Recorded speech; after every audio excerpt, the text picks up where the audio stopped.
Iniimbestigahan na ng pulisya ang sumabog na bahay sa Dagupan City kung saan dalawa ang namatay. Sa kabila ng disgrasya sa paputok, pinipilahan pa rin ang mga tindahan nito sa Bocaue, Bulacan.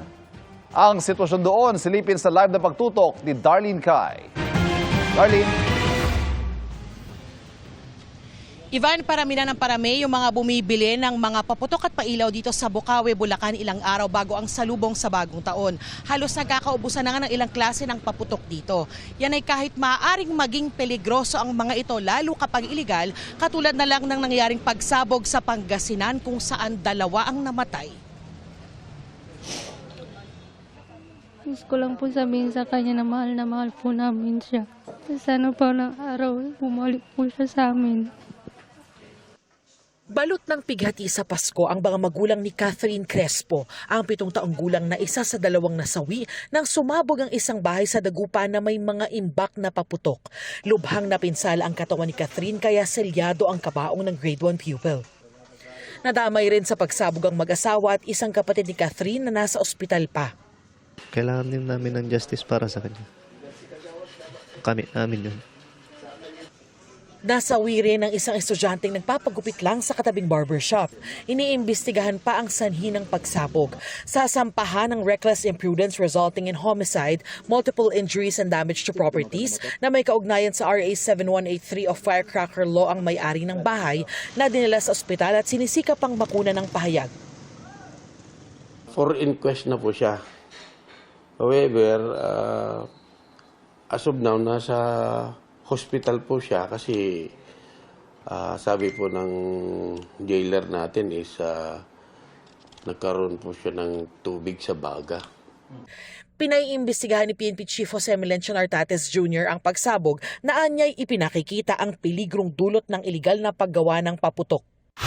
Sa tinaguriang fireworks capital ng bansa na Bocaue, Bulacan, tuloy ang bentahan. Higit 3 oras ang binyahe ni Vince mula Bayambang Pangasinan pa Bocaue para mamili ng mga paputok at pailaw.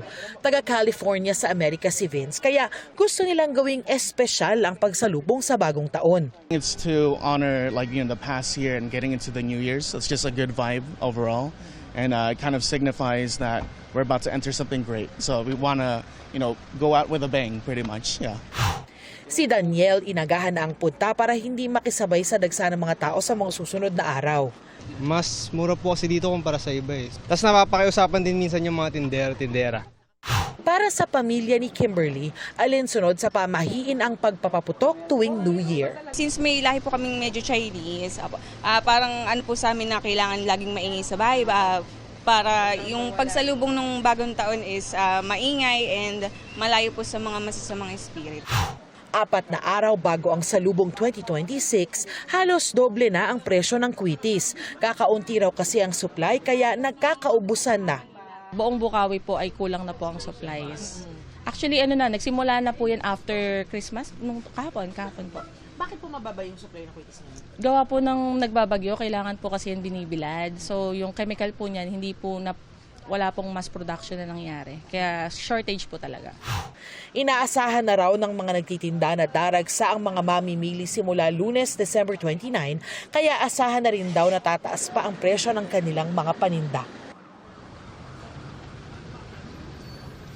Ivan, sa mga oras na ito, maluwag pa yung daloy ng trapiko dito sa mga kalsada palibot sa mga nagtitinda ng paputok na 24 oras bukas, puwera na lang sa mismong bisperas ng salubong sa bagong taon o sa December 31. Yan ang latest mula rito sa Bocaue, Bulacan. Balik sa iyo, Ivan. Maraming salamat, Darlene Kai.